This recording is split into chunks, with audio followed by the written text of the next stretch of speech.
name down there? Which one is it? Which one is it? Yvonne Scott. Oh, Yvonne Scott. Mutual friend. Yeah. Hi, Yvonne. All right, everyone is arriving. Thank you so much for coming.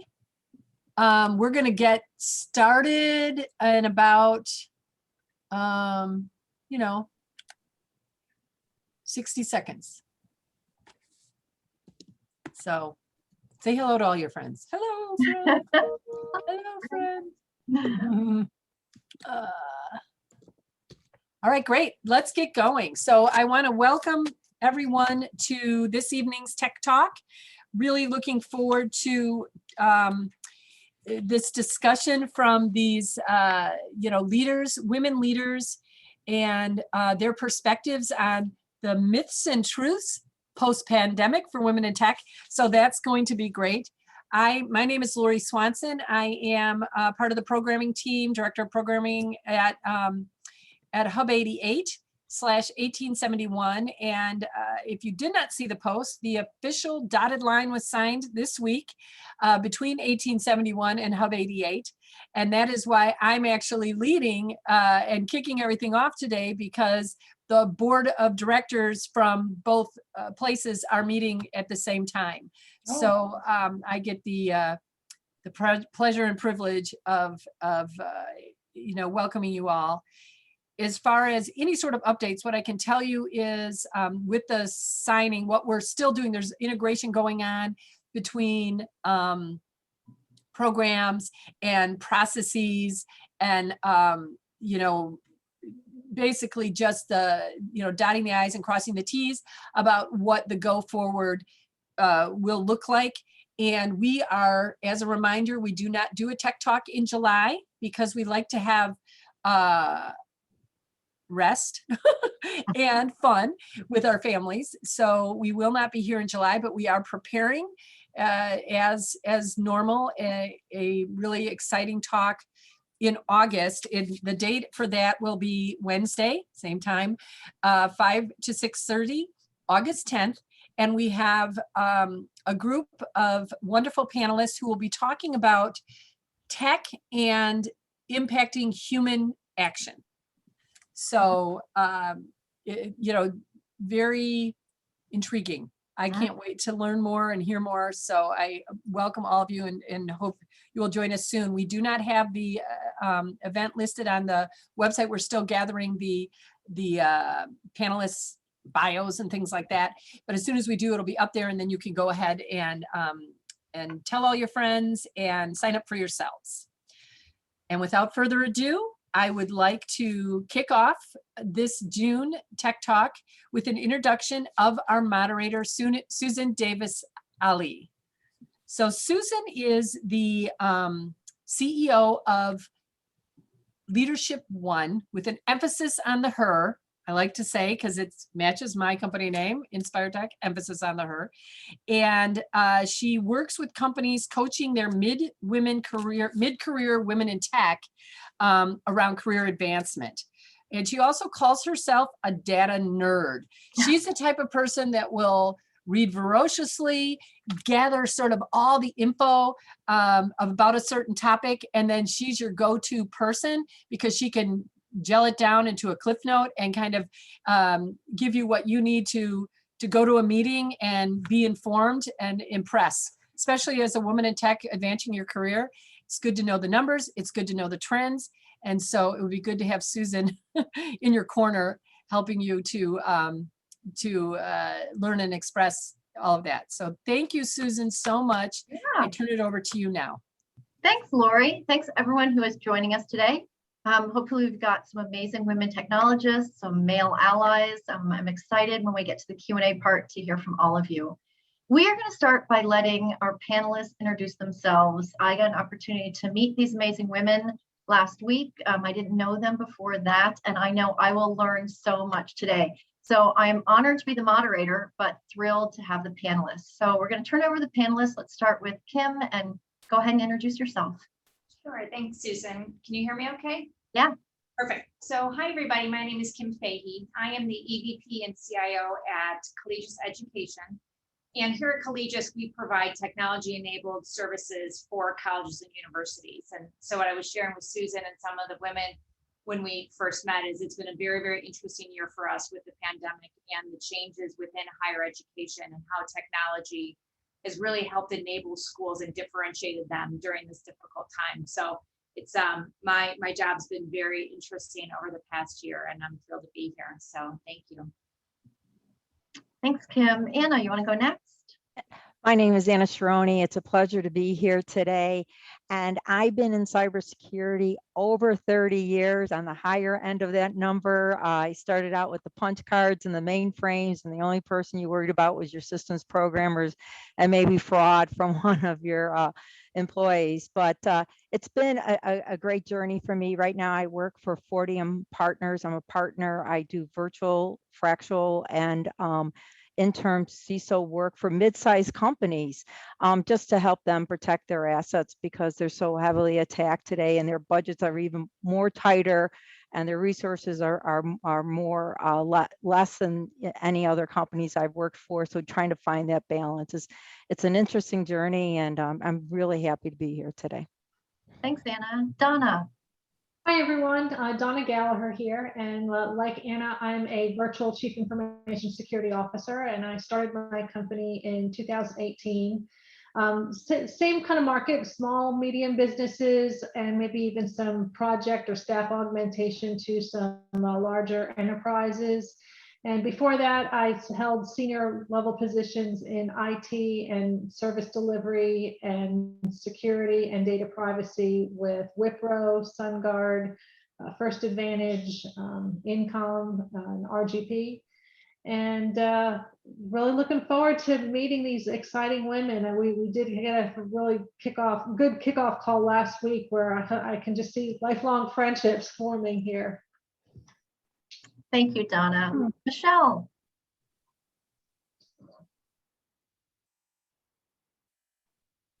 Oh, she's on mute. Yep. Hi, I'm Michelle Piazza, MP Global Ventures, which started in 2014. We service cybersecurity, produce cybersecurity advisory services for those either needing an assessment, virtual CISO work. I'm on the advisory board of Hub88 and was asked to bring an interesting topic for this June Tech Talk. So here you are, here you have a stellar panel and a wonderful moderator. So I'm looking forward to this discussion this afternoon. Thank you. Fantastic. Anyone else that we needed to have introductions from? I think I've covered it. Okay, perfect. We are going to pull up a couple of slides to help guide our conversation today. So Laura's going to put those slides up for us. I always think it's important when you sign up to come to one of these presentations that we actually talk about what we say the topic was going to be. So we wanted to be clear about what our topic is and what we're going to talk about. It doesn't mean that these panelists don't have massive expertise in other things. So this is our framework for conversation. They will pull in their expertise in other areas. And at the end, when we do Q&A, if you have questions not related to this framework, we would be happy to take those questions as well. But we promised you that we would talk about myths versus truths in the post-pandemic world. Now, already that's a little bit of a lie, because we're not really in a post-pandemic world yet. We are working our way there. And so one of the things that's really important is we acknowledge that different companies, different employees, everyone's at a different phase of what we would call post-pandemic. So that's our framework for today. We have outlined 6 myths versus truth. And I would love to say that these are black and white. They're not. Some are a little bit more black and white, some are a little bit more gray. But all of these myths versus truths are things that I hear a lot in coaching women. And I hear them a lot as absolute, truth when it's a myth. And so what we want to do today is to debunk some myths. And our panelists are going to talk about, from their own expertise, sort of how they have experienced this. And you're going to learn a great deal from them. So we're going to just start off with the first myth, and then some of the panelists will talk about it, and we'll work our way through the 6. Some of these they will dig into very deeply, others will just touch upon. So it's not as if each one is going to be equally represented in our conversation. So myth number one, gender equality is a fairness issue. In other words, we only talk about having gender equality because we're trying to be fair to women who are underrepresented in tech. It is much more than a fairness issue. The truth is gender equality is a business advantage. If you're not familiar with that business advantage yet, hopefully you'll learn some stuff today and we'll dig into it as much as our panelists want to. So who on the panel really wants to tackle number one? Maybe Donna, do you want to start us off? I think you hit the nail on the head, Susan, when you said there's truth and myth to both these. And I guess my observation about this myth is that it's really a matter of perspective. That if you are in a governance position on a board of directors or an investor looking at who the leadership of the company is, you're going to recognize that a diverse leadership or a diverse organization is going to be better performing. They're going to have better problem solving, better collaboration, just like I said, a business advantage. But if you're an individual and the world is not as big as that, and you're maybe just an individual woman or an individual department manager, your world or perspective might not be at that level. So you are going to, I think, fall back into seeing it as a fairness issue. So in that case, I think both, this myth is both true and myth in both. And the only thing that I'll add to that is, in the truth that gender equality is a business advantage, I think as women and others look for companies to join, they're looking for people that they can relate to and people that they could see themselves in and see a progression of their own careers in that person and emulate themselves after. And so having women in leadership positions is going to be critical to attracting and retaining younger women and bringing them up through their career. And with all of the DEI initiatives that thankfully are getting more attention these days, that it's becoming more and more important for companies to make this a corporate priority. And so I think there's just a lot, obviously from a innovation, operational, financial perspective, there's studies that show that there's tangible, quantifiable business benefits as well to having women in leadership positions, but just from a recruitment and a retention perspective, I think that it's also a huge advantage, especially now as companies are trying to recruit more and more women into leadership positions. Great point, Kim. It's really important to have those role models there when you're trying to attract and recruit. Yeah. Anything more we want to say about that myth number one? Okay. Myth number two, technology is a meritocracy. Everyone has an equal chance to advance. I hear this one so often. This is the one that for me is most painful, I think, because the data is so clear that technology is not a meritocracy. The way I like to think about it is if you ran track, there's probably a lot of people on this call that were runners, maybe in high school or college. And if we lined everybody up on the starting line and we say you're going to run around the track one time and you're all going to be at the same finish line and we're going to start the gun and you're all going to go. And whoever crosses the finish line first is clearly the fastest and the winner and should get promoted and should get all the accolades. And it would be fantastic if that were true, if that's what technology was. And I think we would all agree that that was fair, that whoever crossed the finish line first, if we all started at the same place and ended at the same place, and we were all running on the same track. The data is pretty clear that women run on a different track. That track has hurdles. Those hurdles are unconscious bias, and there's many, many different unconscious bias that are there. The important part, I think, for all of us to keep in mind is that those hurdles were not put there intentionally.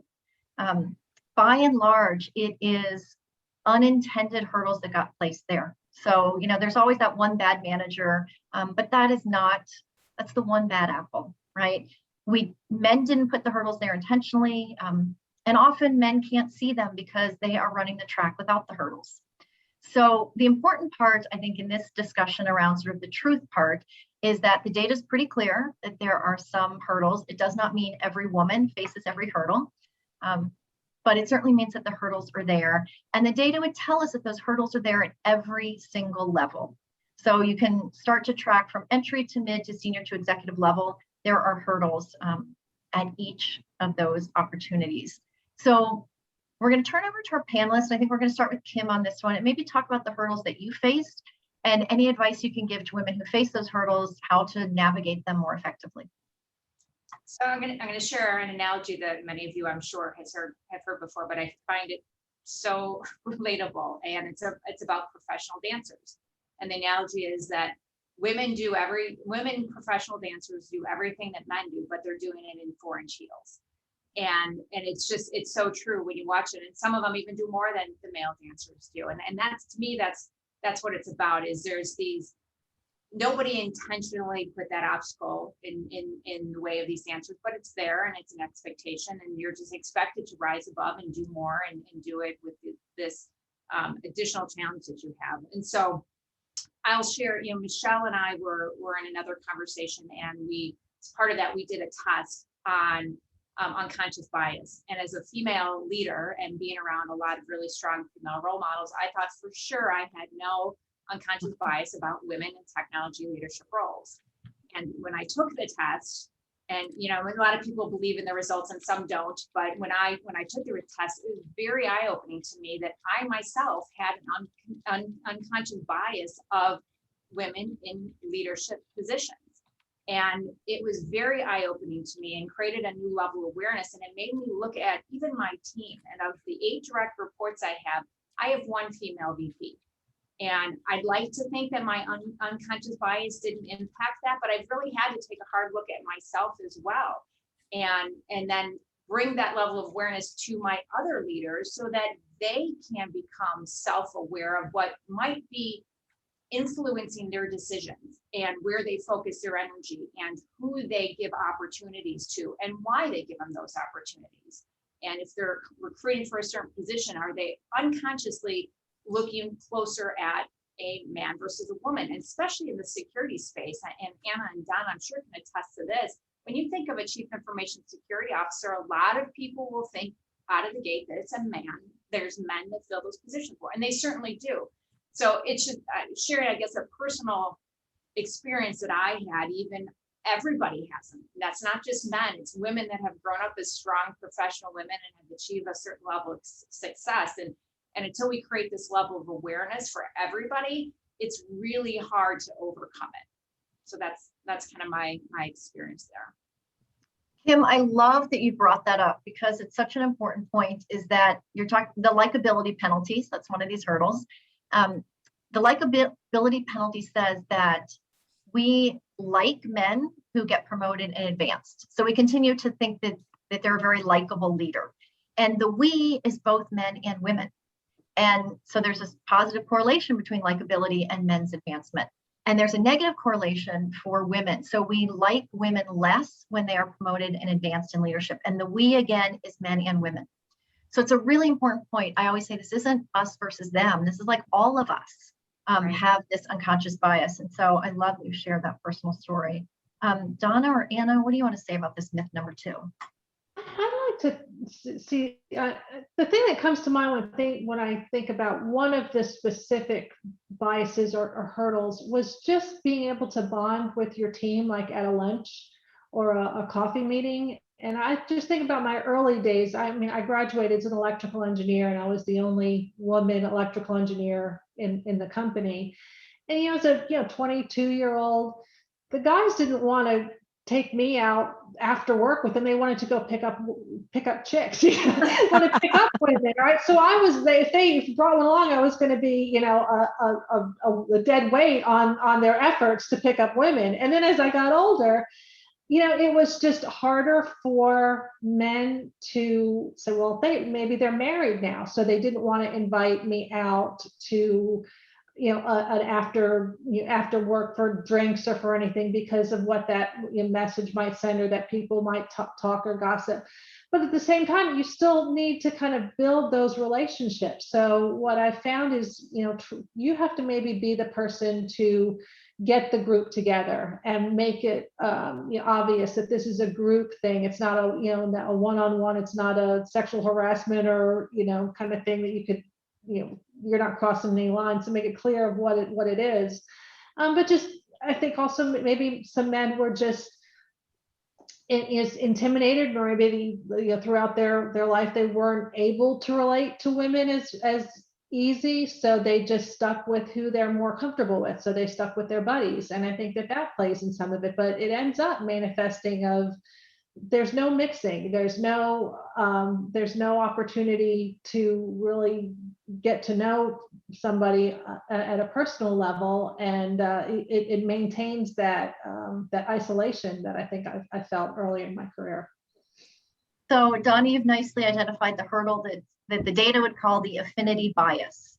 Right? We have an affinity to hang out with people like us. So men invite other men to go out. And women are underrepresented in technology. And so by numbers alone, we will often be the only. And there's some really compelling research about what happens to you when you're the only, what it does to your confidence, what it does to a lot of things. So I know many of you who are on this call today might feel like I am the only. And so if you're feeling like that is a tough role to play, it is. And maybe it's something that our panelists, will talk about as we go along, is sort of how do you deal with when you're the only?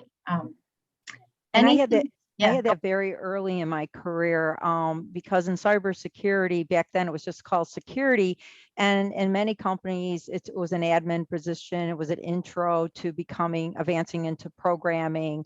When I started at Rockwell International, that's exactly how I was hired. This is an intro position, and as we see your skill sets, we'll move you into programming.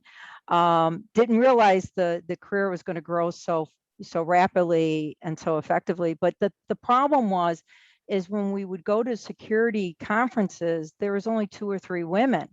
And through the years, you would go to a conference that would have over 1,000 people in it, and you would have a table of maybe 5 women in it. And now that's really grown over the years, but you were the only. And exactly what Donna said, after the conference, a lot of the guys would go out, we wouldn't be invited. So, we just had to take our initiative to get invited, and then handle those situations accordingly.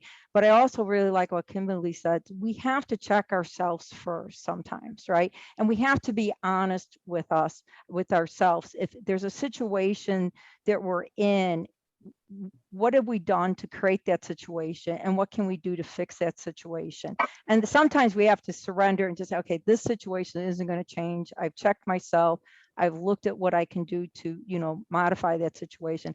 And then you just try to remove yourself from it. But it has been quite a journey over the last 30 years. And we have grown so much. I have to say, though, the field has grown so much with women in it, and being respected. A lot of times from a management side, being a woman, I have that more nurturing aspect to my personality, and sometimes that was just relayed out as a weakness, and it's not, because when you're nurturing, but you're not letting things go by the wayside, and you're not getting walked over. You still know what the mission is, and you have to accomplish that mission, but you're trying to get individuals to be a part of the team, because everybody brings something to the table. So how do you think the Me Too movement has impacted this idea of sort of the affinity bias, and inviting women in? Have you noticed anything in your own career, or any advice you give to younger women around sort of the Me Too movement? Well, I think to Yvonne Scott's point that there has been some fallout from that, and there have been some really authentic and ethical men who have taken a step back because they're concerned with, as Donna said, with perception of relationships, building relationships with female counterparts or female employees or whatever it might be, which is very, very sad, because in my career, I've had probably, I'd say, 5 really strong mentors that have helped me throughout my career, and 4 of them were men.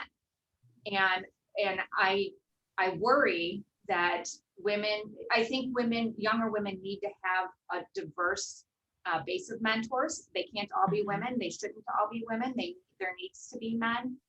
And I would love others' opinion of how we help kind of get that back or make sure we don't lose it in some cases, because I know that I give a lot of credit to the mentors that I've had. I'm very thankful for them. In fact, I just had lunch with one of them now that we're able to go back out in Chicago and have lunch. And I hope that other women don't lose that opportunity. So I'd love anyone's advice on what do we do to nurture that and make sure that we don't lose that opportunity. Kim, I think it's a great point. Go ahead, Anna. I'm sorry. I have really enjoyed some great mentors in my life. And one of the ones that I would say is on the top of my list is a man. And he's a former CEO of my company. I always refer to him as Gentle Confidence, just because of how he treated people. But you still knew, if you didn't do something right, you got to own it and move forward. But his confidence and how he portrayed his confidence in such a gentle and good way, and just how he treated people, I wouldn't change that for the world. But to not have that, especially as a young person coming up, not having that diverse group of mentors, I think we could lose out. And again, just how do we keep that from not happening would be a great topic. Mm-hmm. One of the things that I'm seeing a trend because of everything you've talked about is moving away from one-on-one mentoring to more group mentoring. So you're assigned a mentor, but you meet in a group. Because I think that to assume positive intent, which we all assume, is that men want to help, but they also need to help in a way that is safe for everyone. Mm-hmm. And so that idea of, I think about my mentors, many of whom were men, and, we'd be one-on-one in his office, and sometimes it would be after hours, and things that now probably wouldn't be considered something that people want to do, either the male or the female in that pairing.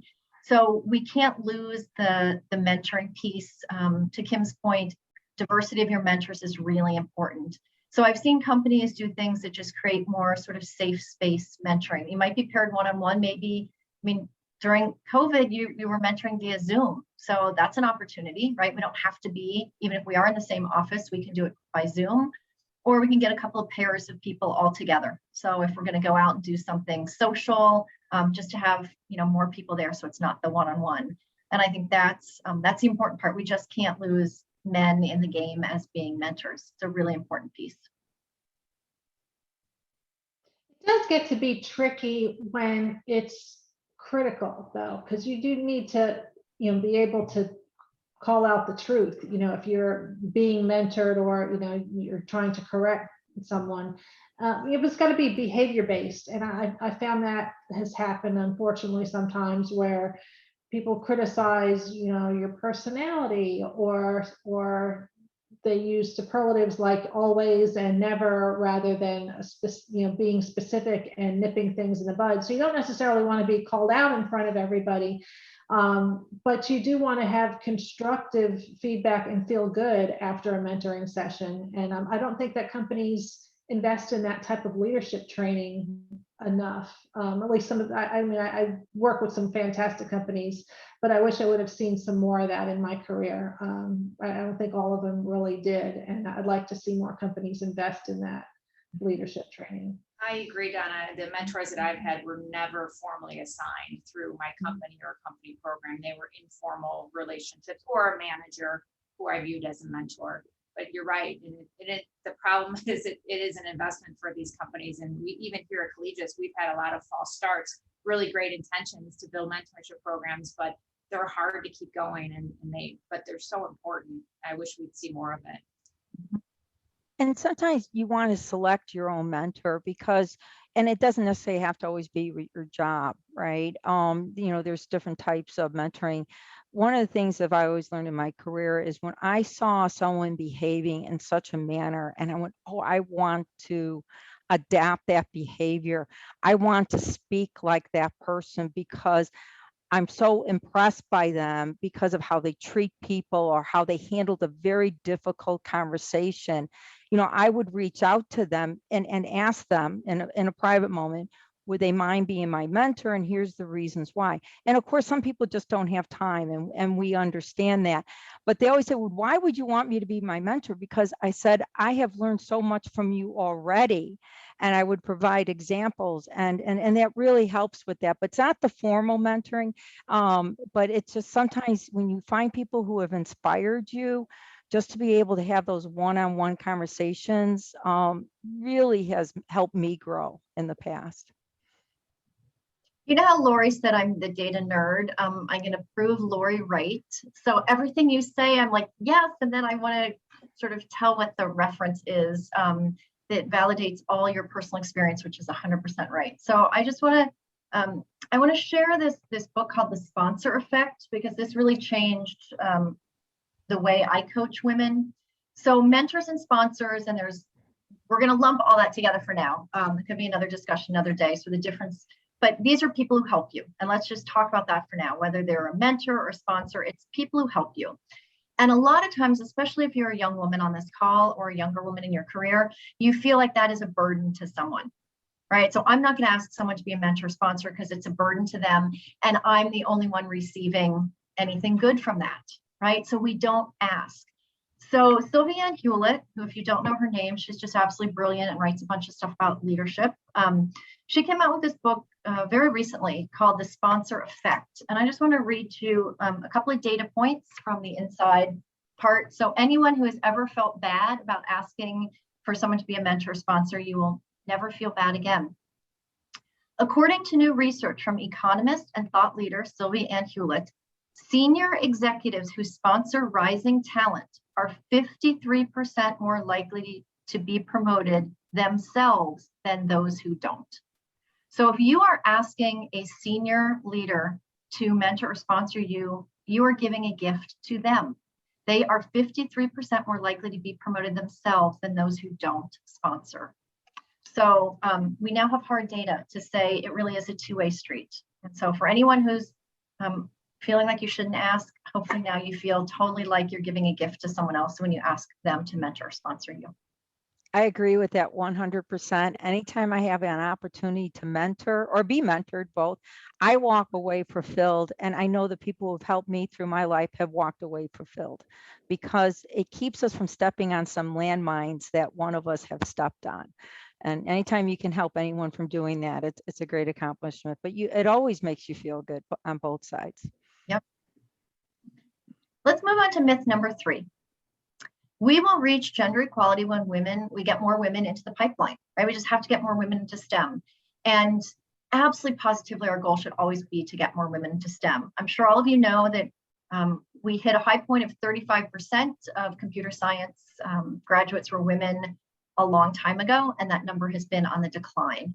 And so we focus a lot about the pipeline, that this is a pipeline issue, as if magically getting women to enter the tech field means that our problem is solved. So my analogy is the following. If you were going to fill up your bathtub, would you turn on the water and not plug the drain? Nope, you're going to plug the drain when you turn on the water, because if you don't plug the drain, you will run water continuously to keep that bathtub full. The research shows that women leave tech at a higher percentage than men. The myth, and this might be one of our myths listed later, is that women are leaving for family issues. It's a very small percentage of women who leave tech. Women who leave tech often leave and go into other fields. So they still want to be working, but there is something about the culture of tech that isn't working for them. So we can't just believe that our goal is to get women in that front door of the tech pipeline and then we are good to go. Because in fact, we're not good to go. We need to build the pipeline early. We need to get them in the door, and then we need to begin day one that we get them in the door on retention and advancement strategies for them.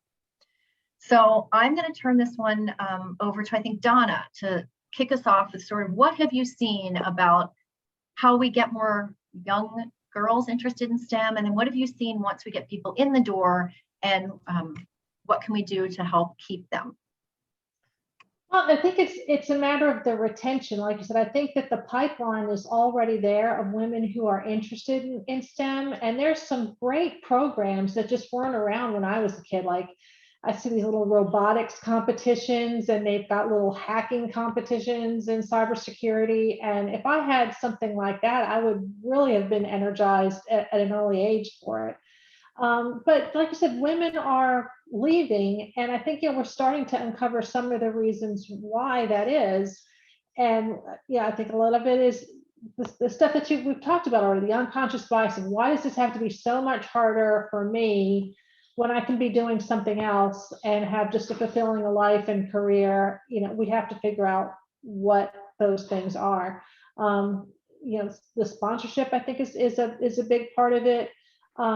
There might, and I think each woman is different. I'm a fighter, so you tell me I can't do something, I want to do it all the more. But that's not everybody. I mean, some people are going to get discouraged, or some people, they don't see a woman leader and they feel like that they can't do it, until they can see that somebody else is blazing the trail for them. That wasn't me personally, but I think this is going to be one of those things that once you kind of start getting some momentum, that it'll start. So it's getting over its initial inertia, and getting some women in those leadership roles to eliminate that as a reason of why we're losing so many.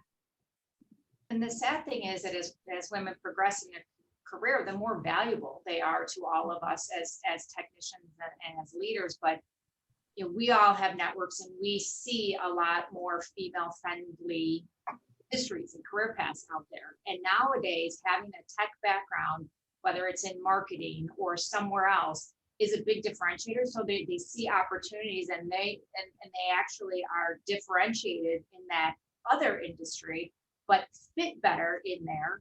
And so it's a natural, easier move for them. And like I said, it's a shame because, when people are 7+ years into the career, 15 years, and they're looking for those promotions and their next move, that's also when they had a ton of value. They're still young and eager and trying to be a sponge and learn it a lot, but they've been there and been around for a while. So it's a problem that we should try to figure out, because we're losing a lot of really good talent at just the perfect time in their career.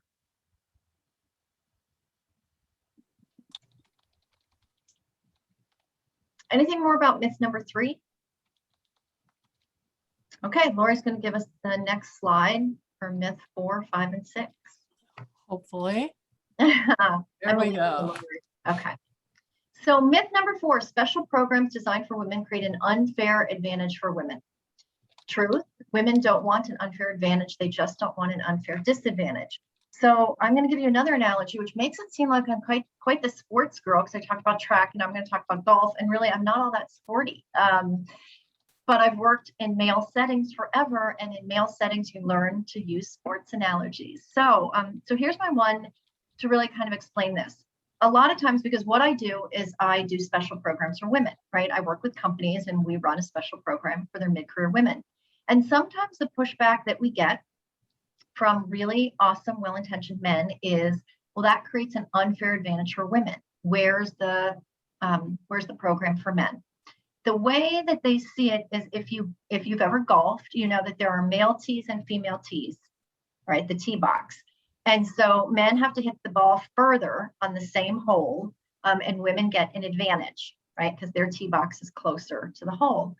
And if you think of women's leadership programs like that, then it does feel like it's an unfair advantage for women. The way we need to think about it and help men to understand is back to the track analogy. Women run hurdles, and I looked up these world records just to prove to myself the fastest person in the world running hurdles cannot beat the fastest person in the world who's running without hurdles. So all these programs are for women is to help them navigate the hurdles.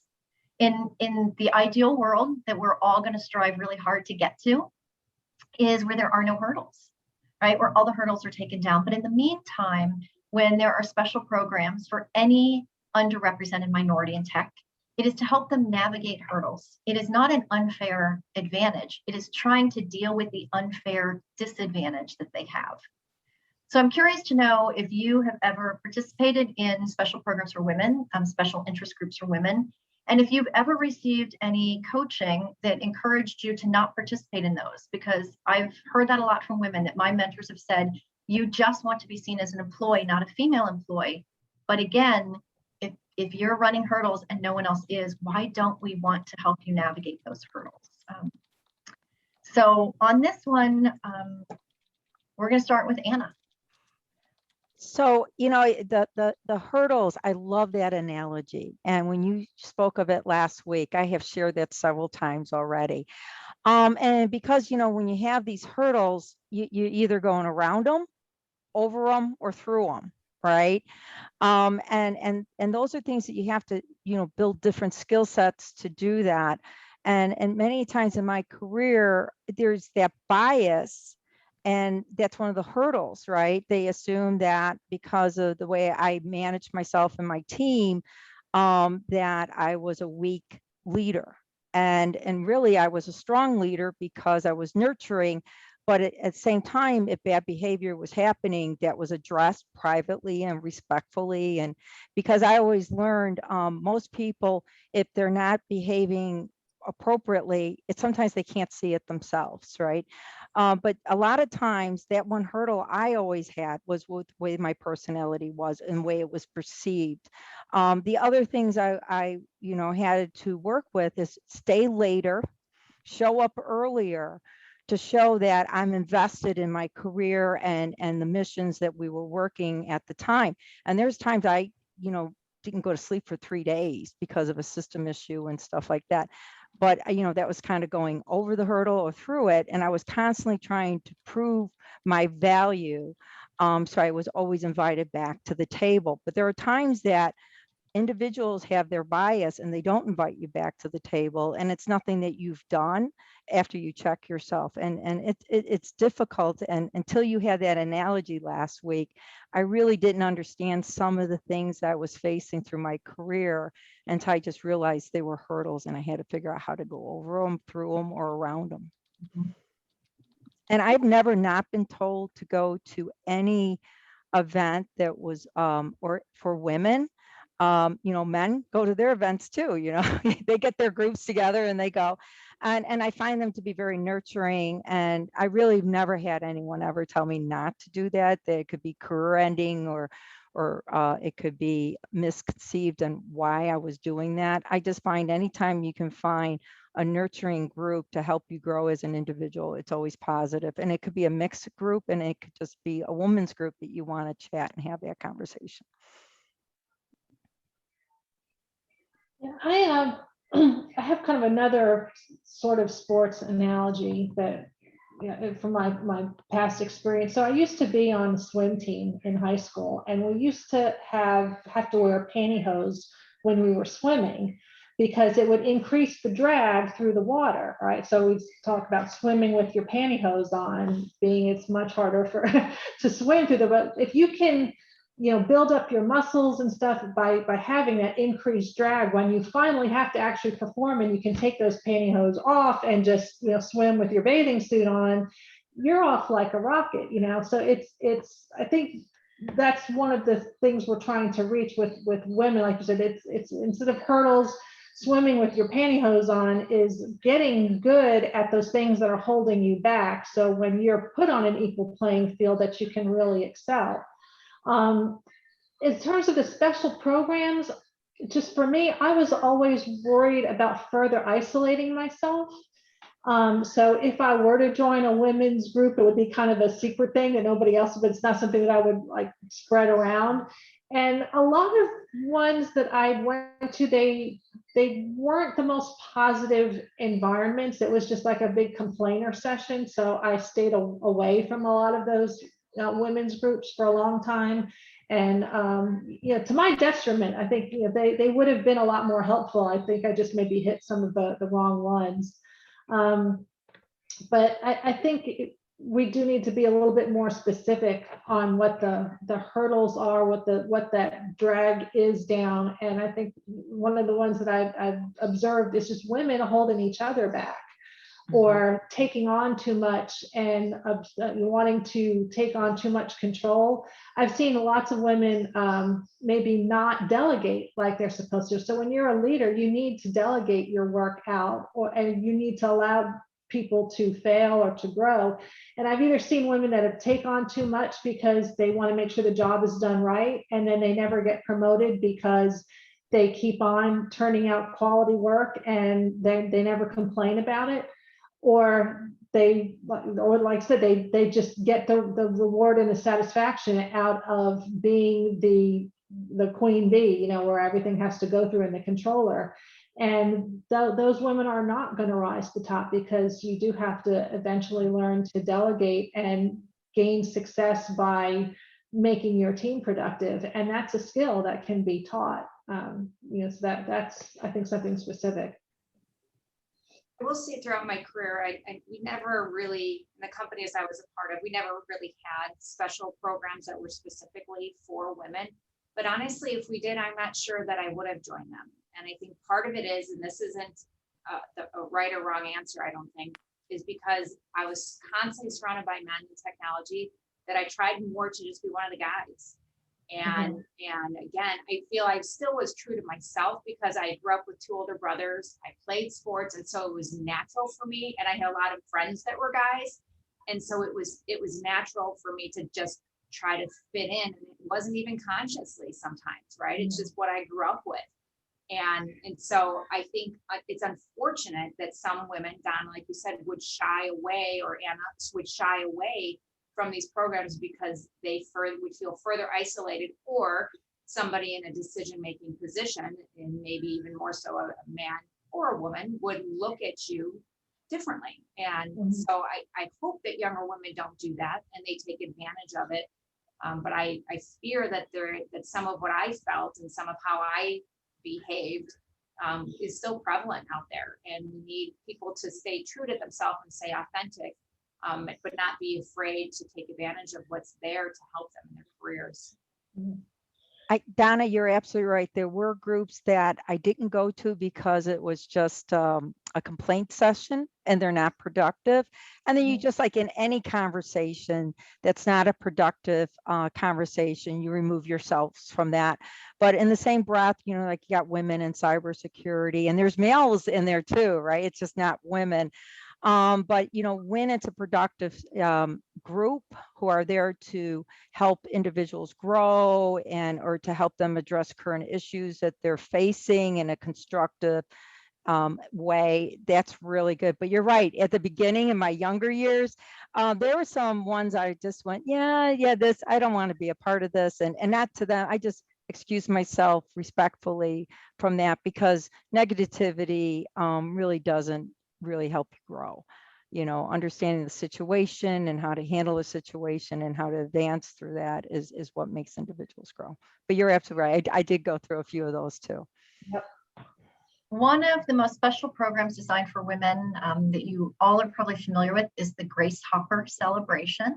So it's the largest conference for women in tech. It's held in both the US and India, and I think perhaps other locations now. So it's like 20,000 women in tech.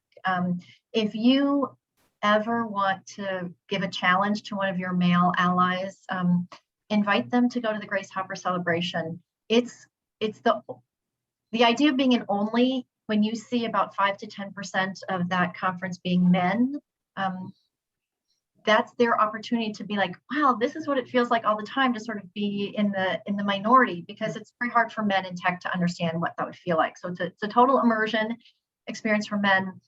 And what those special programs, I think the big takeaway that I've learned from those programs and from women is the idea that sometimes we think something is personal, and it really is based on more data or research. So if you think, wow, I was in a meeting today and I put an idea out there, and then a guy said the same idea and everybody sort of attributed that idea to him, then you can sometimes start to feel like that was just personal to me. And if you get together with other people, whatever your particular hurdle is that you faced, and when everyone says we face that hurdle too, which isn't personal, it wasn't that the men are perhaps intentionally, again, it's sort of about these hurdles, this unconscious bias that we all have, then at least what I've heard from a lot of women is I was able to distance myself from the personal aspect. I'm not crazy and I'm not alone. And it helps them to sort of navigate the system a little bit better. I think it's to your point about sometimes you go over hurdles and around them and through them. And so anytime that there's a negative environment, it's negative. Like that's never going to be a good thing. And we should all extract ourselves from that. But I think especially for younger women to get to have the voices of women who have walked that pathway and to be able to say, yes, if you're experiencing that, maybe I experienced it too. This is how I dealt with it. So it's a work in progress. I would say all things where we're a special interest group is always a work in progress. And we want to be the gatekeepers to make sure that those are positive and not negative. So I appreciate the transparency and what you all shared there. Myth number 5, women lack ambition compared to men. Truth, women's lack of equal advancement is not about lack of ambition, it's about lack of equal sponsorship. We hit on sponsorship a little bit ago. And so I kind of want to go a little bit deeper into this. There is definite research that says that women lack confidence compared to men, and confidence is different than ambition. Yeah. So there's this awesome book. Oh gosh, I'm doing like book plugs today. So I'm going to do a plug on this one. You can see I read the few tabs I have here. This was Shelley Archambault. If you're not familiar with Shelley, she's this amazing woman technologist. And this book is hot off the press, but the title is Unapologetically Ambitious. And so I would love each of you to sort of talk about your own ambition, how you've dealt with that in your career, how you think about ambition, and how you think about that sort of compared to confidence. I guess I heard a statistic of, women to even apply for a job or apply for promotion feel like they need to have between 70 and 80% of the qualifications for that job. Or a male on the equivalent thing, if he gets 10 to 20%, he might apply for it and then BS the rest of it and say, I'll figure it out as I go. And so a woman won't even try. And I think that's the difference. It is a lack of confidence thing. I think there's a lot of just self-criticism that maybe, you hold yourself back. And I think I was talking in like the last question of just not letting go.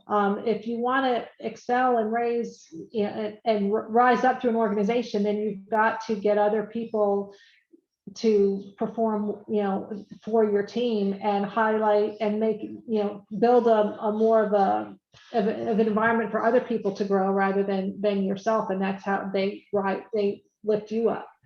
Trying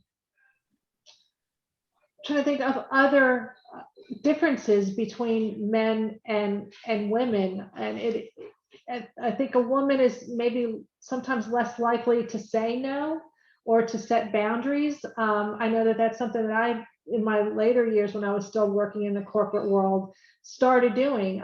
If someone wanted to present my work, I said, no, I'd like to present my own slides or my own report or be able to answer questions. So if someone was taking credit from my work throughout my career, I was less likely to challenge it. I'm like, okay, well, I guess my job's done. Should have thought about, it should have been a red flag to me if someone is taking my work and presenting it, that I wasn't going to be getting credit for it. Why not use that as an opportunity to allow me to present my own work and grow if I messed it up? So I think that's another difference between men and women just in general that keeps women from advancing. There's a comment that came in about men being able to grow into a job. So once again, being the data and research nerd, I'm going to put something out there. The research shows that men are promoted based on potential, women are promoted based on performance. So women need to prove that they've already done the job in order to get the job. Men need to prove that they have the potential to do the job. And that really feeds into Donna's point on the research. And that research, sometimes they'll say that women have to they won't apply till they're 100% ready and men apply when they're 60% ready. It doesn't matter what the actual numbers are. The point is men apply way earlier than women do. And there's a lot we can do to help women say, pick me, and to raise their hand earlier. And the two main reasons that women don't do that is that we have an extraordinary fear of failure. And that fear of failure is often, I think of it more as fear of disappointment, right? If you hired me for the job on day one, I want to be perfect. On day one, I want you to be able to ask me every question and I want to be able to answer it because you hired me and I don't want to disappoint you. And so men are saying, there are going to be questions you ask me on day one that I don't know. I'll grow into the job. I'll learn. And as women, we feel this responsibility to be perfect on day one. And so I think kind of that fear of failure or fear of disappointment feeds into it. The second is our entire education system teaches women that you will be rewarded if you follow the rules. And so you sit, don't speak, raise your hand, all those things that we all did, and we were rewarded for it. right? The men were running around in the classroom as little boys, and they were sent out in the hallway. So we learned, follow the rules and you'll be recognized and rewarded. And then suddenly those rules change. And we get to the workplace and we read a job description and it says you have to have these 5 things. And we have 4.5 of them. So we don't apply for the job. Whereas men had 3 and they applied for the job. And then we wonder why they got the job. It's because they actually applied. So there's a lot that sort of goes into those gender differences, Donna, as you said. So yeah, go ahead. No, what I was to share with the group, just a personal experience is when actually applying for my most recent job. I felt that it was a stretch for me at that time in my career. And I reached out to some of my trusted peers and friends that I knew. And although I'm a very confident person, I felt that this was a stretch. And all it took was for a couple of them to say, Kim, I've always visioned you going into this type of role at some point in your career. And this is an opportunity for you to do that. And you are not afraid to say you don't know, but I will figure it out. And so you will be fine. And so I guess my advice to anyone looking at their next move and thinking that it might be a stretch, talk to people that know you, people that can help build your confidence and give you that boost that you might need to say, you know what, you're right, I am going to go for it. And then as you're working through the process, lean on them as well to get advice on things, and never be afraid to say that you don't know and that you'll find out. And people will respect that a lot more than trying to bullshit your way through an answer and act like you're the smartest one in the room. And listening more than talking, all that great advice has gone a long way for me in my career. And I don't know if I would have taken some of the risks that I did if I didn't get that kind of external boost. And maybe it's not a great thing that I needed that external validation, but it's there for you to lean on. I just advise you guys to lean on your friends and network and mentors to get that.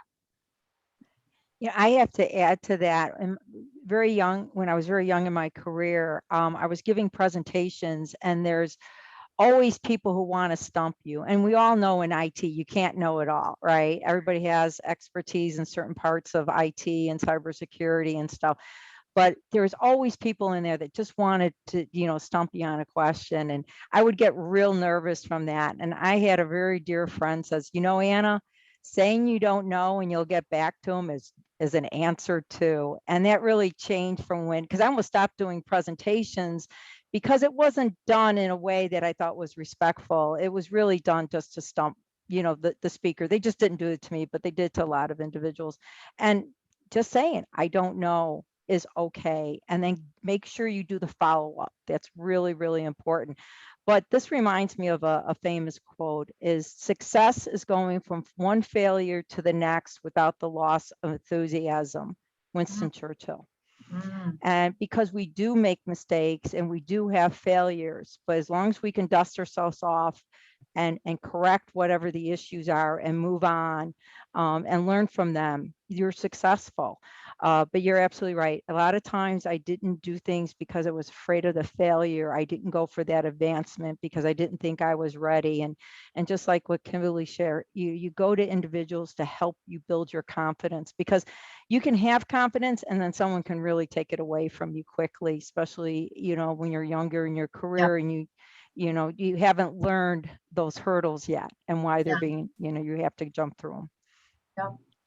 Another follow-on to what both Anna and Kimberly said about when you are running into those naysayers and those hecklers and the people that are saying you can't or you don't have this last 20% or something, that women may tend to stop rather than figure out a way to gracefully and tactfully challenge and push back and say, well, why do you think that's important? Or, figure out a way to stand your ground, instead of just caving when somebody challenges, something that's a baloney requirement or something that's really shouldn't be that important, or something that's preventing you from moving up in the organization. I think that men will call a BS quicker than women will, and that's another skill that can be taught, of just your word choice and being able to be tactful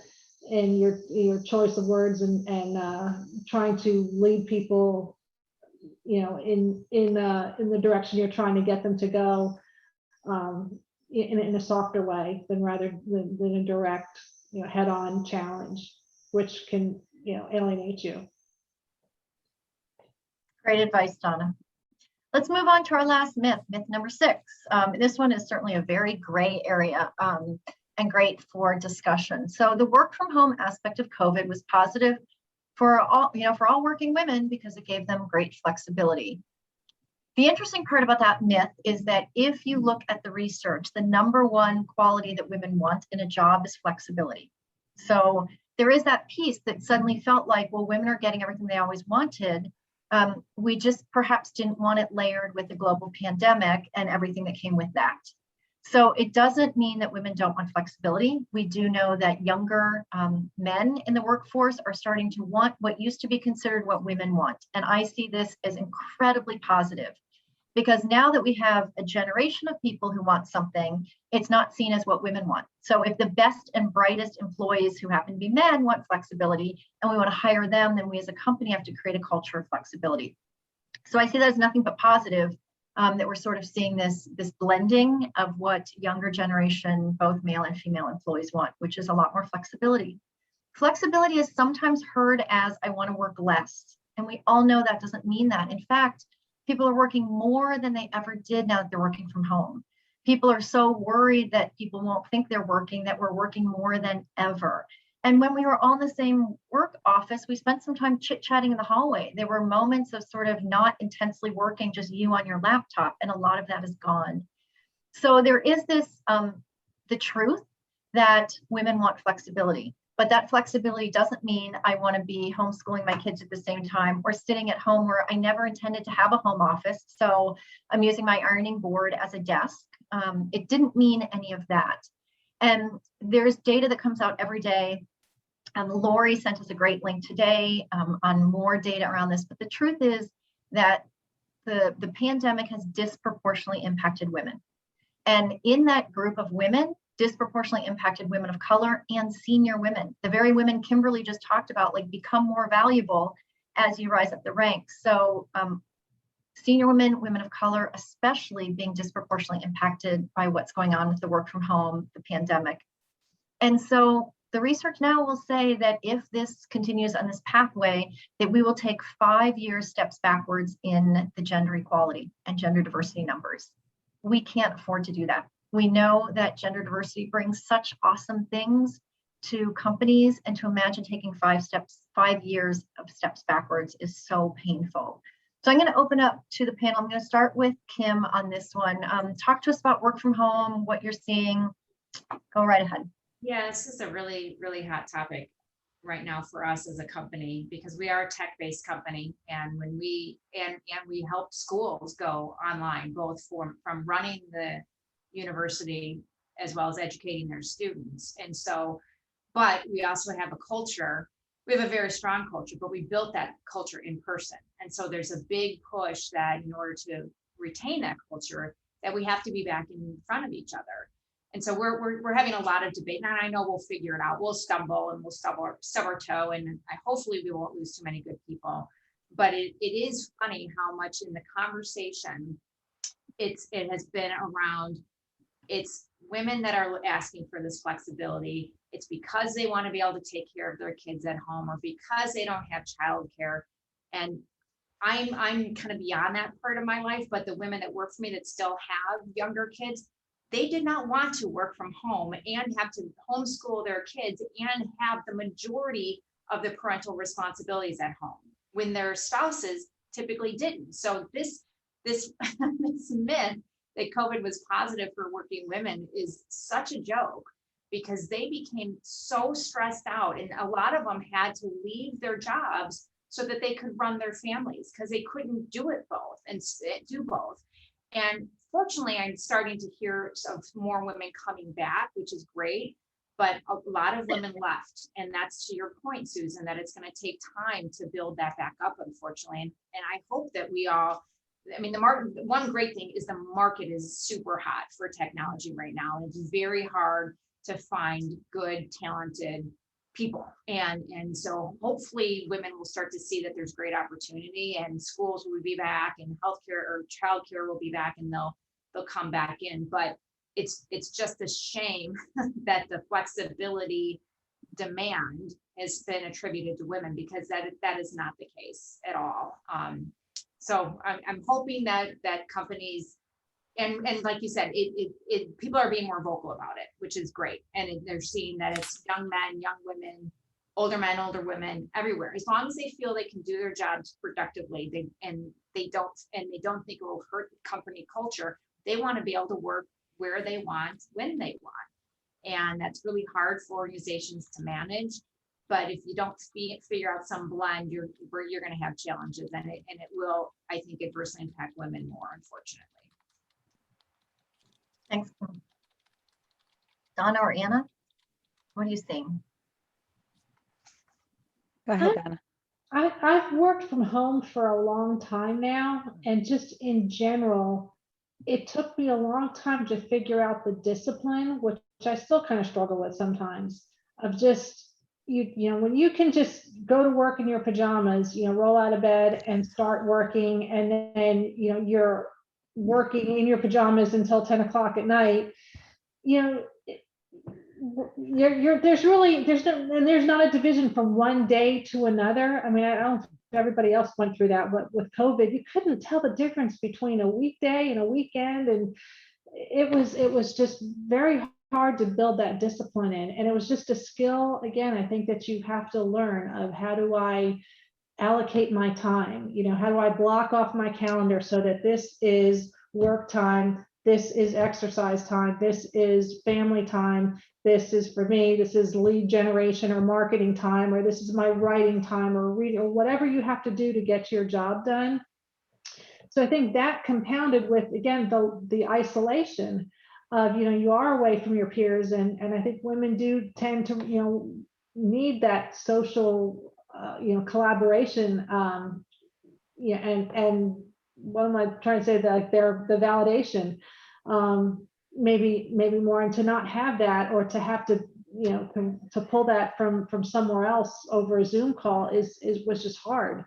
So I think all of those things were working against, you know, women specifically, but I'm surprised that was it. When I saw that statistic, I'm like, wow, I didn't realize it was that bad. And I can understand why now that I'm hearing, you know, Kim and your take on it. I was very surprised too when I saw that, because I've been working from home for over 10 years. But the one thing is, I always got to go into a client's office, you know, maybe once a week or once every other week. And I was really looking forward to that, you know, because it kind of broke up. But just like Donna said, you know, you're in your pajamas 10 o'clock at night, getting those boundaries, making sure you have that workspace. And so many of the women today, when we got thrown into COVID-19, didn't have that, like you just said, Susan, the ironing board. You know, I wouldn't even think of that, but that's a good one. Yeah, I like that. You know, they had to be very creative. And something you mentioned last week really got to me. Is when, you know, I would talk about the Zoom bombing, where, you know, a child shows up in the background and stuff. I loved it, you know, and you know, just to see that the child show up. I'm sure the mom did, and stuff like that. But how that's perceived differently between a woman and a man, and I'll just let you explain it, because you did such a great job. But I was completely shocked by that. So there's been some really interesting research being looked into for this, and I'm sure it'll take time before we really see the fallout. But what Anna's talking about is this research that shows that when a man has an interruption by one of their children, that it benefits their brand. And that when women have an interruption from a child, that it is a detriment to their brand. So it's this unconscious bias. And again, as women, we will have probably the same unconscious bias, that whole, we have to check ourselves first. When men have a child appear, we don't see them as less of a leader. It's like, oh, they're this amazing leader and this adorable dad. When a woman has a child come in, what it says to us is she can't be a leader because she has all those childcare responsibilities. And so the way we see that Zoom bomb of a child showing up really triggers a lot of unconscious bias, and it's something for us to be aware of. Yeah, the whole brand thing. I will add one thing about that with brand to think about with your own companies and your own teams. We used to be able to compartmentalize our lives. And I think about this a lot because I had 2 small children, probably in the most aggressive, fast track part of my career.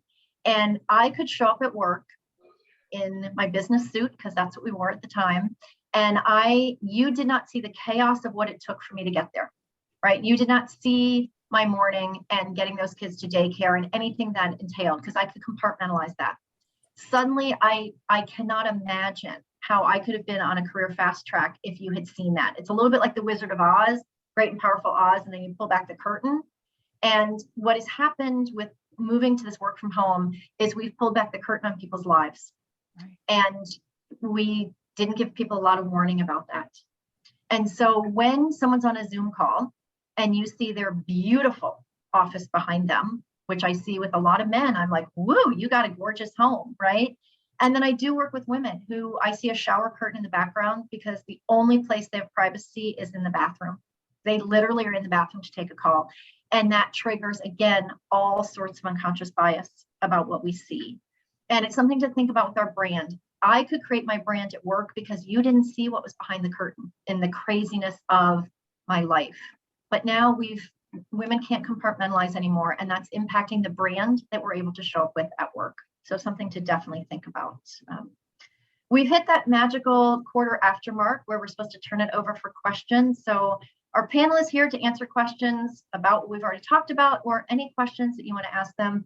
They are a wealth of expertise. So I'm going to open it up, and I don't know, Lori, if you're going to field questions for us or how we want to take these questions. Okay. So you all can go ahead and either put your questions in chat, or you can, I think you can raise your fake hand, and that will bring you to the forefront. But yeah. So questions, anyone? It's been absolutely fabulous. I mean, it's so many gems from today. So I absolutely want to thank you. And I want to give a shout out to Michelle Piazza, who put together this fantastic panel. And there's just so much to think about. And Lori, do you want to pull up the last 2 slides while people are thinking about any questions? Yeah, sure. Let's do that. Resources. So Lori had posted a really great link in chat, fantastic article, but we also just have a few things to share. If you are interested in learning about sort of strategies for advancing women technologists, there's a link to a white paper that's from Anita B. They're the ones that hold the Grace Hopper celebration that I referenced. If you're curious about the data, the hardcore data about women in tech versus men in tech versus breakdowns by race and by career level and everything else, if you're not familiar with the top companies for women technologists report, also put out by AnitaB.org. The new one will be coming out soon, but that's the 2020 link. I want to do this plug for the standout assessment. This assessment is free. You used to have to pay for it by Marcus Buckingham. Take this as assessment, hand it out to everybody in your company. It's just a brilliant, brilliant career assessment. And the link is there. I second that. Great assessment. I've never taken it before. It was great. The report that came back from it was very informational and really made me think. Yeah, this is the assessment. It's called Standout, and it's assessing your strengths, find your edge, and win at work. So it really is how to leverage your strengths at work in such a brilliant way. And then the next slide has 2 more books. I know I already plugged a few. You'd think that I work for a book publisher. I do not. So these are 2 books which are just, to me, the must reads. So this is my must read for women. I mean, I'd love if men read it too, but it's called How Women Rise. And it is Break the 12 Habits Holding You Back from Your Next Raise, Promotion, or Job. These are habits that you can change. These are behaviors. If you've not read this book, it is an absolute treasure. And if you have a male that you're looking for a gift for, a male ally, it's called Good Guys by David Smith and Brad Johnson. This is how men can be better allies for women in the workplace, written by 2 brilliant men and absolutely fantastic. So with that, I will be quiet and turn it back over to Well, we do have a question in chat. Yeah. So Teresa Engelstadt was wondering, does anyone have ideas on leveling the playing field regarding the brand, like how to manage biases? It's easy to manage biases if you know what they are, but when you talk about unconscious bias, you know, that's a whole nother story. And so I'd love to hear, you know, it is all about self-awareness. I think it starts with emotional intelligence and self-awareness, but pipe in. It's the $1 million question. So I'm glad you put that one out there for us. You know, the advice that I give to companies I work with is to focus on behaviors that may have bias. One of the biggest bias behaviors is the ability to be spontaneous. Working women, especially working women who have small children, cannot be spontaneous. So if you are rewarding spontaneous, that's a huge bias. So for example, there's a fire at work tonight. Who could hop on a call at midnight? Who could hop on an airplane to go see a client? That ability to drop everything and spontaneously help out is something that we reward. We don't reward the people who keep the fires from happening, right? So one of the best things to do is to look at what do we recognize and reward in our company and make sure those behaviors aren't behaviors that have a gendered component to them. And one of the biggest ones is that idea of I leave every day for my daycare pickup at 5:30. And if you tell me that you need me here another day, I will move mountains to make sure I can be here. But if you tell me at 5:15 you need me here past 5:30, it's going to be very hard for me to do that. So one of the things I recommend with companies I consult with is kind of look at some of your behaviors. Are your meetings starting at 7 a.m.? Is that a convenient time for everyone? Again, if people have daycare drop off, the daycare might not even open before then. So it's just really great to sometimes hold a focus group with employees and ask about what behaviors do we have in place that maybe have a gendered component that we never thought of before. That's all I can offer up right now. That's a good one. I guess Anyone also else? say you kind of have to know when to leave. Like I said, it's not up to you to change the whole culture of your whole company. You know, and your life is hard enough. If it turns out that you're doing everything you can, you're working, you're putting the effort in, you're trying to form relationships with your coworkers, you're seeking an executive sponsor and meeting with them and incorporating their feedback into your actions, and it's just not happening. It might just not be the right place for you. And like you said, you might be just swimming with your pantyhose on. And if you were to go somewhere else where you don't have those barriers, you'd fly. I mean, it could be something like that. I think in my career, I spent too much time or too much effort trying to make something work that was just never going to work. And I even see that now. Just recognize that you are not going to appeal to everybody. So instead of trying to have universal appeal, just focus on appealing to the people who you want to appeal to and that are going to appreciate you. Because so you're never going to make everybody happy. And the second that I figured out I need to just be myself and stop trying to win people over who are this hard sell, they're just never going to come around. That was very freeing for me, and it's really kind of when I got a lot more confident because I didn't have to be something I wasn't, or try too hard to fit into a mold that I didn't fit into. Mm-hmm. Don, I can't agree more, because what you just said is sometimes you're just in that situation that you're working for a manager that it's not a healthy situation, and you got to make that plan. You got to say, is this where I need to be? Is this where I'm going to grow?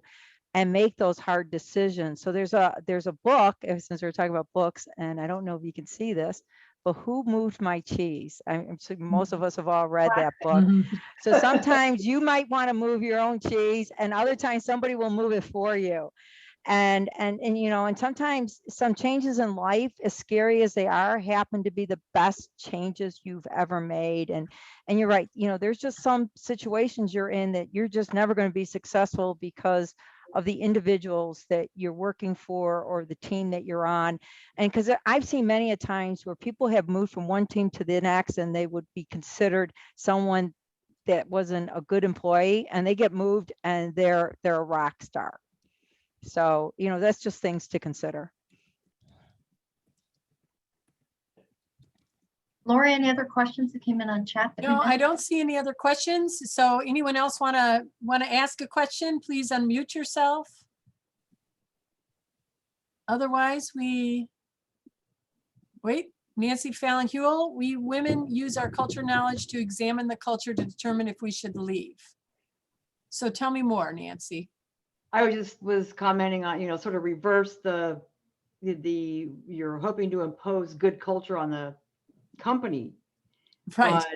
But as Donna was just saying, you look at the company culture and see if it's maybe not the right culture for you.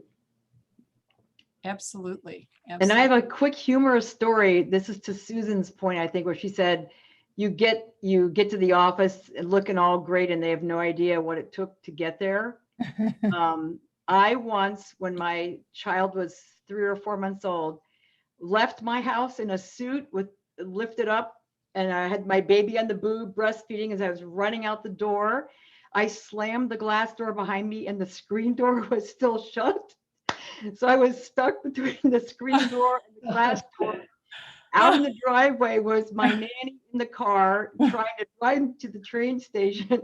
And when I got to work, I just thought, oh, they have no idea what it took to get me here. Yeah. Oh my gosh. You could write a book on some of these stories. It could be a reality show.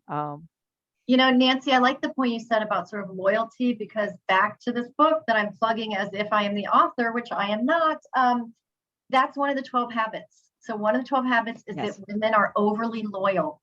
We are loyal to a fault. Men will leave a job way sooner when it's not working for them. And we are loyal to a fault. And often that is to our own career detriment. Mm-hmm. And that might be part of the imposter syndrome thing too, where we think we can't leave because we're not good enough. Mm-hmm. Yeah, we fooled this group of people, but we might not fool the next group. Yeah. And really, we're just totally badass and better than the guys. Yes. There's Good one job, more lady. thought in the chat, Susan, from Okay. Megan. Yeah. So she says, I found that women are valued more if they bring more ideas to the table during meetings, etc. Men tend to be more confident and willing to do this. As an introvert, I feel I have a double disadvantage because it also takes me longer to process problems and I need quiet space to brainstorm solutions. That's a great question. Any advice? Oh my or God. thoughts on this? Let me pull Oh, out another book. Thank goodness. Another A book. is the answer. I told you I'm like the cliff notes. You just mentioned something out. So if you're not familiar with Susan Cain's work, Cain, C-A-I-N, go listen to her TED Talk. She is, this was voted one of the best top business books of the year when it came out, which is a pretty long time ago. It's brilliant because it talks about what she refers to as temperament, which is that continuum of introverts to extroverts. I helped create something called the Quiet Tech Network that was with Susan Cain's group and the Need of Work Institute, and we train companies all about this. And it is about brain processing. And so I do a lot of presentations on this. So I wish we had more time because I'd ramble on forever, but all I can say to your comment is yes, yes, yes, and yes. I just have one thing. A lot of the things we're talking about actually, just developing soft skills in general, I think will really help women advance. And one of the ones that I learned was the meeting before the meeting. So if we're talking about the meeting, again, early in my career, if I heard something in a meeting I didn't agree with, I would just say, that's a bad idea, or why are we doing that? Or just direct challenge in the meeting and learned the hard way. That's not the way to go about it. You don't want to call anybody out in a meeting or embarrass them. You always want to give them an opportunity to save face. And if you can find out what you're going to be talking about at the meeting, so if you're an introvert, maybe you can approach whoever organized the meeting and ask them, what are we going to be talking about, or what are the issues, and then maybe get a head start on them. So when the meeting does come about, you'll maybe be ready, maybe with some suggestions, because you'll already start thinking about it before everybody else. It would be my advice. We tell companies no meeting without an agenda ahead of time. Right. You can't send an agenda ahead of time. You can't hold the meeting because for that very reason, right? And Susan, what you just said, that the agenda is so important. so it's a structured meeting, but also the minute meetings, and then asking if there's any additional input that the team would like to make, because, you know, just like what Megan mentioned, you know, maybe, you know, as her career advances and stuff like that, she'll feel more comfortable. But, you know, the minute meetings, I have gotten so many wonderful ideas and insight afterwards that people just responded to, because they need to get their thoughts together. And a lot of times I don't respond because I want to respond correctly. And sometimes I'll have to have a conversation after a meeting and stuff. But those meeting minutes really helps bring more ideas to the table as people get more comfortable with each other. Well, there's the meeting before the meeting and then the meeting after the meeting. And I never Yeah. understood. I thought there was just one meeting. So I would fight to the death. I would fight to the death in a meeting. And one of my mentors said, Susan, like, you could let it go. And I'm like, no, because when the meeting's over, the decision's made. And he's like, there's always a meeting after the meeting. Like, nothing is permanently put in stone in that meeting. There's always the meeting after the meeting. And no one had told me that. Apparently the guys learned that at the guys club. And Yeah. thankfully I had an amazing, yeah. It's called the parking lot meeting, and Yeah. if you're not invited, then you have no idea what Right. decisions have been changed. Right. Didn't know that there was a meeting after. So there's the pre-meeting, the meeting, and the meeting after the meeting. And those that really addresses, I think, the soft skills that you mentioned, that even when you're a woman technologist and it feels like I have to know every technical skill, if you want to advance your career, if you want to be a good leader and all of that, it's not just about your technical skills. It is so much broader than that. Yeah, and I would add that sort of along that same lines, and because I've been IT recruiter for 25 years, I have coached a lot of women technologists through the interview process, and they often are think first before they answer. So they're processing where, you know, I'm in sales, I just talk till I get to where I'm trying to get to. And so, and one of the things that I learned also from a YouTube video is that you can include yourself in a meeting by starting your sentence with something like, you know, I have an idea that might not be the idea, but it's the idea to the idea. And that gives yourself sort of permission to speak up. So it does address imposter syndrome as well, but it also gives you a little processing time, but you're including at the right moment. Because sometimes if you're spending time thinking what you want to say, then all of a sudden the moment has passed, and then you go into the parking lot meeting and hopefully then bring it there. But I just wanted to mention that.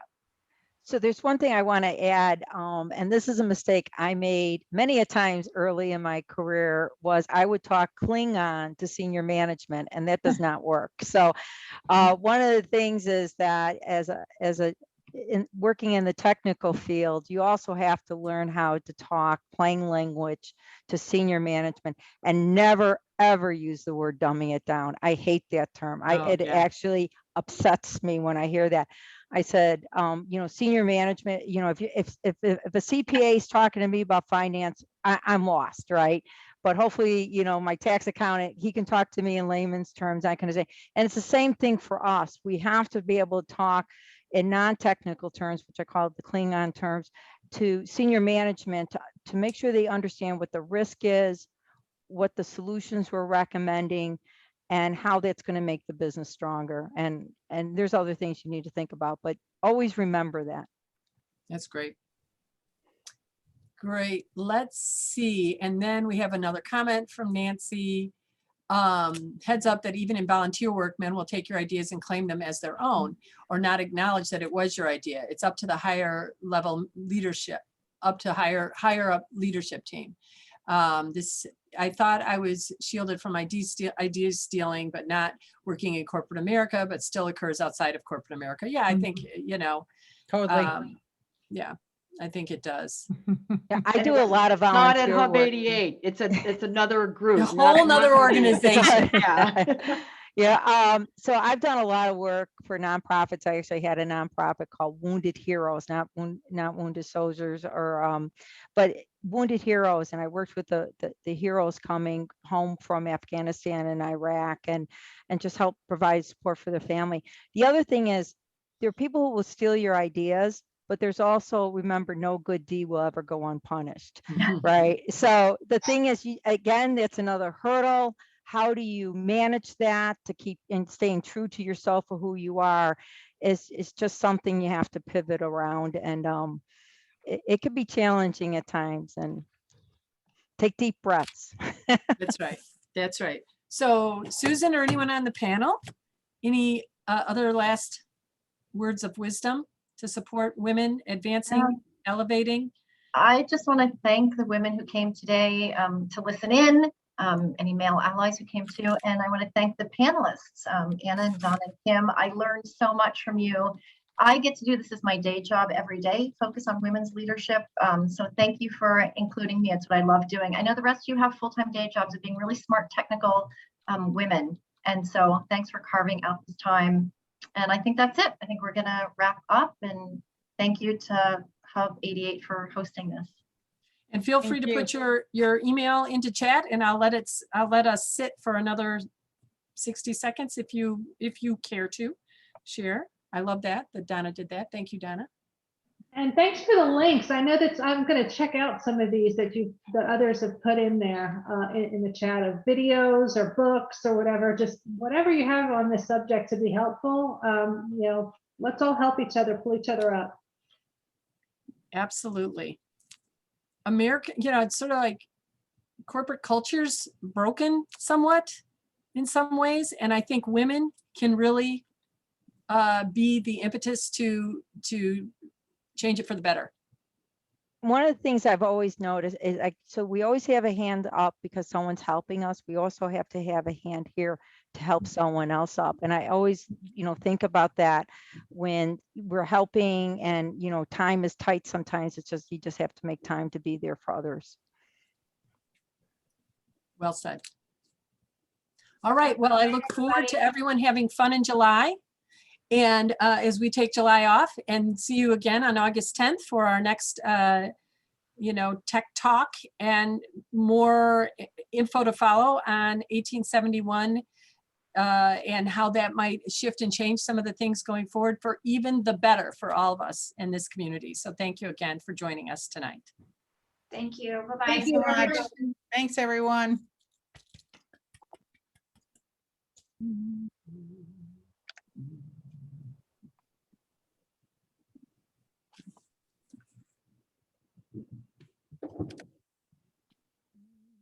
Is this the meeting after the meeting?